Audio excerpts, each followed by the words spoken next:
I'm joined by Dan Senor, host of the wildly popular and very influential podcast, Call Me Back. Good morning, Dan. Happy July 3rd. I hope you have a good 4th of July on tap for tomorrow. Thanks, Hugh. I'm hoping for a meaningful July 4th with my family and reminding them what this holiday is actually about, which is about our history and our founding and the miracle that is America and the people who have sacrificed for it, and not just another long weekend, which is something I've learned from my family and friends in Israel, that they make their Independence Day meaningful. I want our Independence Day meaningful. That was a big theme, as you know, for my most recent book. The Genius of Israel is rituals matter. Rituals matter in families, rituals matter in countries, and it's one of the things we can learn from Israel. I tried to set up that experience this morning for the entire audience, Dan, because last hour I spent 15 minutes with Rachel Goldberg talking about day 271 of the captivity of Hirsch and the dozens of other living and dozens of other bodies of hostages taken by Hamas. And I hope today is the day that they get Hirsch out. She told us a little bit about him. It's very moving. She's really an incredible woman. I know you've spoken to her. I think I may have heard her first on your podcast. And she keeps hope alive, and she never gives up. Are all the hostages family like this?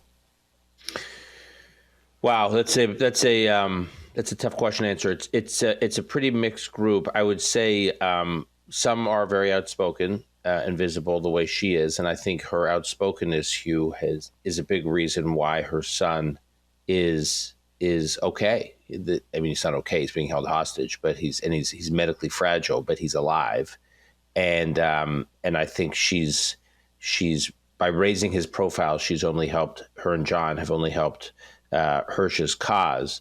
They're not all like that. First of all, she speaks perfect English. Second of all, as I said, she's comfortable being visible.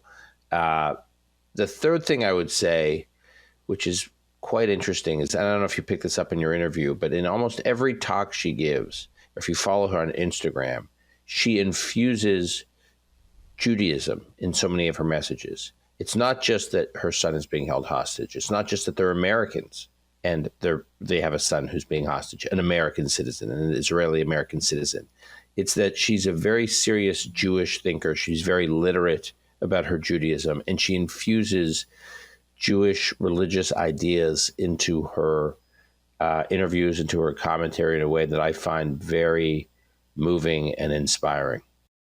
You know, Dan, I do not know if she knows me from Adam, but she brought up Hirsch's kindergarten or first grade Irish Catholic teacher in Richmond, Virginia, instilling in him a love of geography. Well, I'm Irish Catholic, so that hits home. And of course, when you connect with an audience with a detail like that, by talking about the lives of people and the rituals that they embrace and how it connects up with Hirsch, you make the hostages alive. And she is correct to point. I was very disappointed that the hostages did not come up in the debate on Thursday night.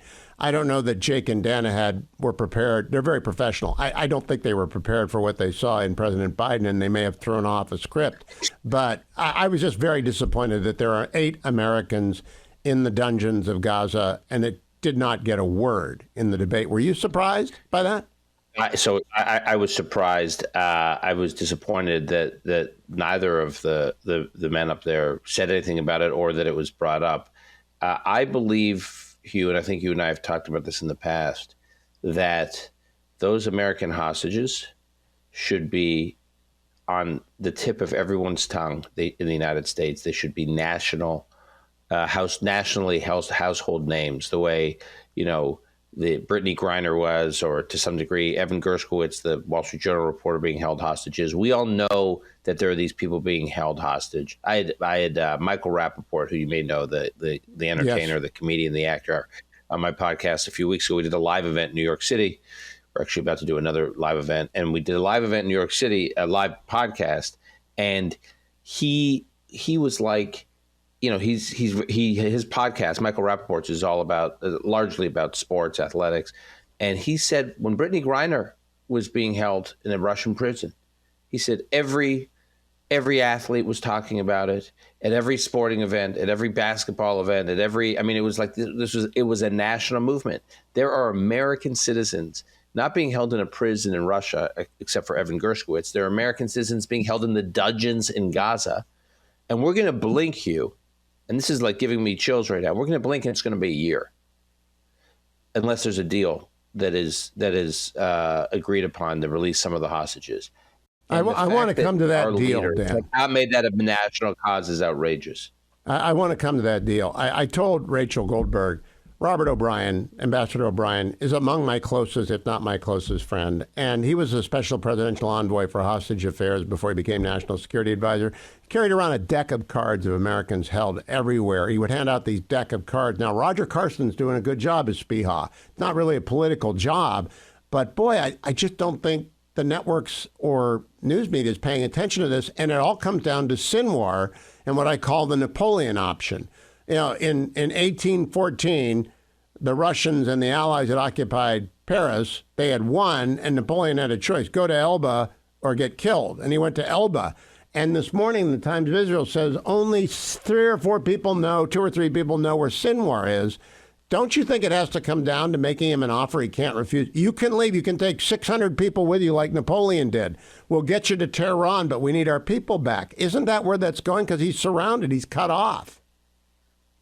Yeah, I had hoped that would be a viable option or a practical option for Senor when I had Prime Minister Netanyahu on my podcast 2 months ago. He talked about that. He really talked about that for the first time. Really, he talked about exile for Senor and some of his top deputies.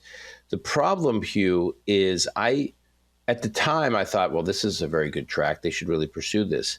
I'm not so sure now, only because the more I've studied Senor, and I'm not an expert on Senor, but the more I've studied Senor, the more I've spoken to Israeli intelligence officials who have been following and tracking his career, the more I've talked to Israeli journalists who've been following his career, I don't think he's a practical thinker. I think he's messianic. I think he's all about, you know, the pursuit of the Islamic Caliphate and a true war-infused revolution to achieve the caliphate which will cover not only Gaza, but all of Israel that we know today. And I just think he's not thinking in practical terms. He's not thinking about his own personal survival. He's willing to do things. I mean, you saw the Wall Street Journal reporting about 3 weeks ago where they got intercepts, they got exchanges between Senor and other leaders of Hamas outside of Gaza, where he's talking about the bloodshed of Palestinians is good. This is in their interest, that they want to inflame the place. They want Palestinians to suffer because it is a tool of war against the Israelis. So I think he's thinking in terms, Ed Ronen Bergman, which was a tough, I think you mentioned that, it was a tough interview.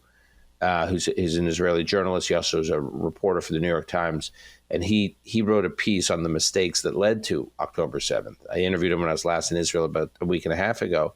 And he basically said the Israelis got wrong how messianic Senor is, how much he's willing to risk his own life and the lives of his fellow Palestinians to achieve his war aims against Israel. So I don't think he's looking for a parachute out.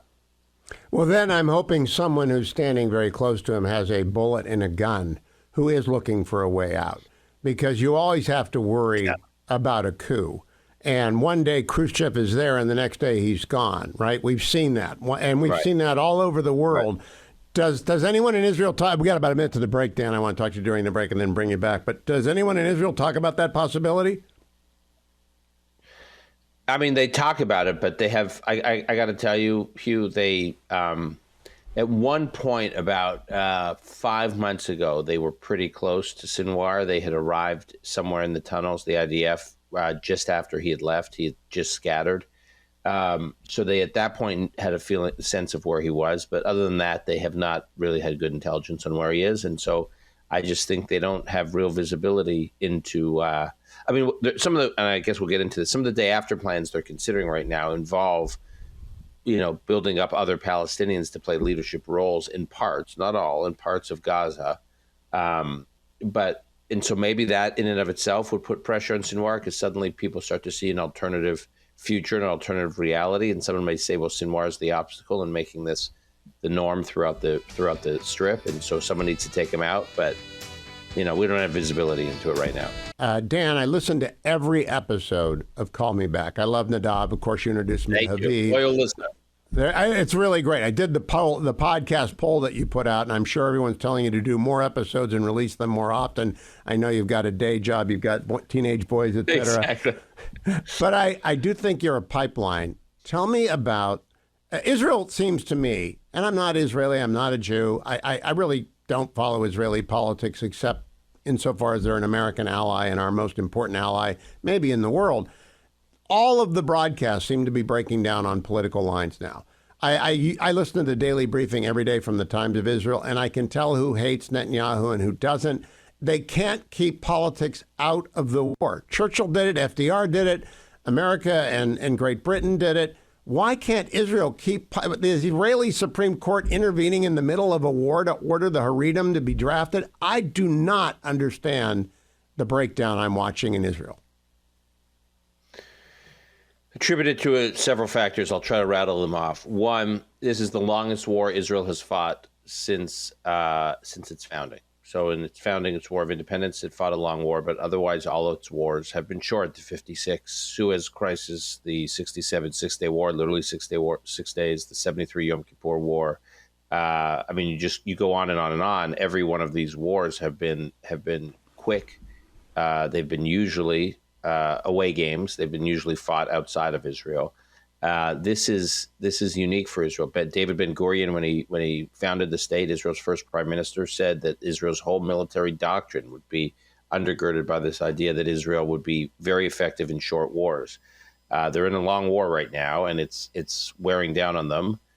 B, they are experiencing something that almost no country I know of has experienced in modern times, which is having so many of your citizens being held hostage while you're fighting the war.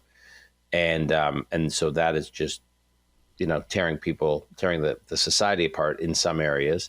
And then keep in mind, all of this came right after one of the hottest political flashpoints in Israel's modern history, in the last, probably since the disengagement from Gaza, which was the big fight over judicial reform, which really split the country. And while Netanyahu pulled back from that, it never was fully resolved, and the divides, the fault lines in Israeli political life were still there. They were just sort of papered over and said, okay, well, let's put all this on hold. We got a war to fight. And so then when you say, all right, we got a war to fight, the fight's going on longer than we expected. We have the wear and tear on a huge swath of Israeli society that keeps getting called back for reserves. Keep in mind, these people called up for 150, 200 days, then they get sent home. Then 2 months later, they get called back again for another 50 or 100 days. They leave their families. They leave their businesses. It's extremely disruptive. They're seeing their friends get severely wounded or killed.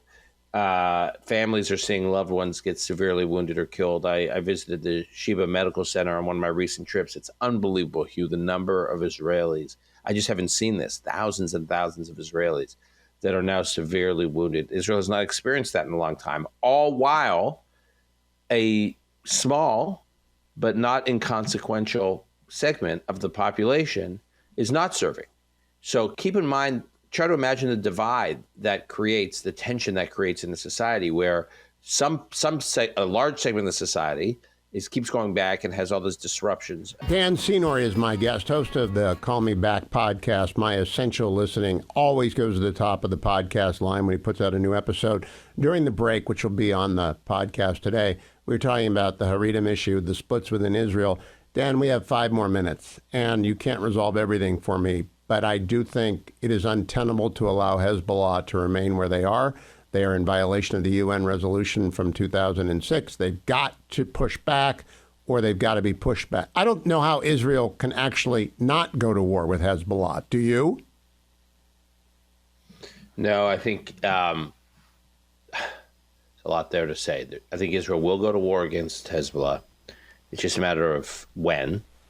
I think that the Israeli leaders, decision makers, would much prefer not to go anytime soon. They are winding down the war in Gaza. They're actually doing much better in Gaza than the international press would have you believe. every one of the predictions by the Biden administration about what would happen in Israel's war in Gaza, which is a defensive war, a war in response to October 7th. Virtually every one of their predictions has been wrong.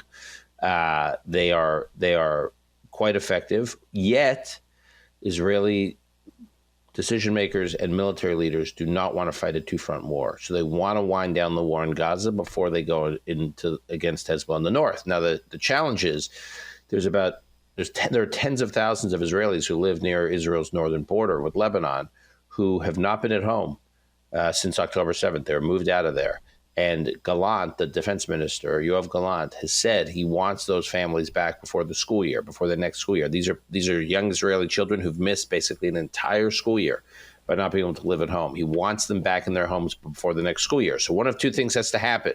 Either Hezbollah has to pull back for that to happen north of the Litani River, which was the UN Security Council resolution that you referenced, 1701, which Hezbollah was supposed to stay north of the Litani River, which they have not. They have violated. Either Hezbollah has to get back there, so they're not as much of a threat, an immediate threat to the Israelis living in northern Israel, or Israel has to go to war against Hezbollah. One of those two things has to happen. Now, I think Israel will go to war against Hezbollah regardless at some point, but I think the Israeli leaders want to wait till Gaza actually totally winds down, which is what we talked about in the most recent episode of my podcast, which is the IDF is basically saying we're pretty close to getting there. And now the last question, Dan, and we can stay in the break if you have time. I know you're busy and you've got boys to take care of, is that America needs to support Israel when they go to war with Lebanon. We had the carriers there. We had two carriers there. They're gone. One is in the Red Sea, I think, but the other one is gone. Do you expect there to be an appreciable difference between a Trump 2.0 and Kamala Harris? I don't think Joe Biden's going to make it to a second term, so I'm just assuming at some point it's a Kamala Harris administration. Do you think there will be an appreciable difference between the two of those when it comes to supporting Israel in that war with Hezbollah, which is, we agree, inevitable? Look, I don't. It's hard to predict, but if you would have told me President Biden's immediate response to supporting Israel after October 7th, I wouldn't have believed it. If you would have told me that he would have deployed the kind of resources he did after October 7th, which I think was a deterrent against Hezbollah, I wouldn't have believed it. I think the administration, the last thing they want right now is a broader regional war. I think they're doing everything possible to discourage Israel from escalating against Hezbollah. But Israel isn't escalating against Hezbollah. Hezbollah is escalating against Israel. So it's whether or not the administration is going to pressure Israel not to respond. All I can tell you with the Trump administration is based on what I know from what his last administration. I get asked this all the time. How do you think Trump will be on this issue? How do you think he'll be on that issue? I don't know. I'm not in his head. All you can do is when someone's running for president, you look at what they've done in the prior office they've held. Typically, you look at, did they serve in the Senate? Did they make statements if they were a governor? That's all you can point to. With Trump, you can actually look at what he did when he was president, other than Grover Cleveland. How often can you look to someone and say, well, what did they do the last time they were president? If they've had a break since they've run. And he basically gave support to Israel full stop. And I expect they'll do the same thing. I expect he and his team and the kind of people he'd surround himself would do the same thing this time. And he alluded to that in the debate last week, that he would give Israel the resources they need to win generally. Now, he's specifically talking about the war against Hamas, but I think it would apply to any of Israel's enemies. Dan, I listened to the Michael Murphy podcast. It's one of the few I don't like, and I like Mike a lot. I've known him for a long time, since 2008, but it was extremely cynical. And I believe he has a little bit of Trump derangement syndrome because of his biting comments about the former president. I understand that, but I don't want to be cynical about American politics.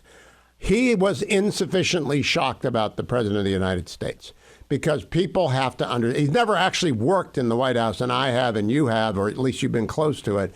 The president is a 24/7, 365 job. We cannot have someone who is incapacitated even occasionally as president. How shocked were you by Joe Biden's condition? Because last night on Special Report, Brett asked me if I thought he'd be the nominee. I don't think he's going to be the president by January. You've got to have capacity to do that job. So just give me your reaction as you watch that on Thursday night. I was not shocked. I was uncomfortable. It was uncomfortable to watch, but I was not shocked. Any of us who've been following the Biden presidency for a while meaning I wouldn't say it was the entire term, but certainly over the last year, have seen versions of what we saw, although we haven't seen it in an extended 90-minute situation because he hasn't made himself available for a 90-minute, live situation. I'll tell you what I'm shocked by, Hugh. I'm shocked by the American media and the punditry's classes' reaction to it. I'm shocked that they're shocked. That's what I'm shocked about. And more reporters I've spoken to in the last few days have said to me, we really missed this one. We completely missed this one. There's clearly something wrong. It wasn't just a bad night. There's some kind of declining faculty situation going on that has probably been going on for a while, and we missed it. And now, Hugh, they're all going to cover it like intensely because they feel embarrassed, they feel shocked, they feel like they hadn't been doing their job. And so you went from no reporters covering Joe Biden to God knows how many reporters are now trying to get every detail about every signal, about every breadcrumb about his condition. And so I think it makes it, I'm not saying he's not going to be president in January. I think he'll probably serve the rest of his term. Hadn't thought about that, but I think it's hard for me to imagine that he'll be the nominee. That's Dan, I've got the receipts. For 2 years, I've been saying he's infirm. Senator Cotton, who is a weekly guest, has been saying the same thing for 2 years. It would be best for the world if he just stayed inside the White House and didn't talk to anyone. I've got my receipts. You've got your receipts. It is not a surprise, but I want to make sure I get your reaction. Can we afford for 6 months to have a president who is at least partially incapacitated some days? No, I mean, look, whether or not I think he'll stay in office is a separate question. I think he will stay in office, assuming he can, physically and mentally, till January. And I mean, I don't think he's going to step down. But I think it is a huge, I think it's a huge risk to the country that he's, Hugh, I mean, I don't know. It's so weird. I mean, I just can't believe we're having this conversation to think that, some of the lines you're hearing out of the administration after Thursday night. One, he had a cold. Okay. I get colds all the time. You get colds all the time. You do your job. Like no one says, oh, he had a cold. Hey, Vladimir Putin, can you go light on Ukraine today because our president has a cold? It's an amazing thing. He had a cold. The other one was, I heard, well, he's at his best between the White House staff says from 10 a.m. to 4 p.m. There's a 6-hour period every day where he's really on, and anything out of that, like a debate that begins at 9 p.m. Eastern, is way out of his window. What? I mean, I can't, I don't know any job, really. I don't know any job, even any kind of just moderately demanding job, where that the answer to a question about underperformance could be, it was outside of my 10 to 4 window. So this job is not just a 24/7 job, Hugh. It's a grueling 24/7 job. You've got to be constantly thinking about hotspots around the world, hotspots in our own country, hotspots on our border, hotspots in our cities. I mean, wars, military assets deployed all over the place, worst case scenarios, scenario planning, risk management. I mean, these are you're constantly twirling, you're constantly spinning in your mind, you're constantly working through issues. The idea that he can kind of just have hours where he's turned on and hours that he's turned off it's not tenable, Dan. It's not tenable. And I hope people recognize that. And I hope people listen to Call Me Back. I really appreciate your half-hour time this morning, Dan, and continue to do your great work. May Call Me Back prosper. Come back in a couple of months and talk to me again. Thank you, Dan Senor. Look forward to it, Hugh. Thanks.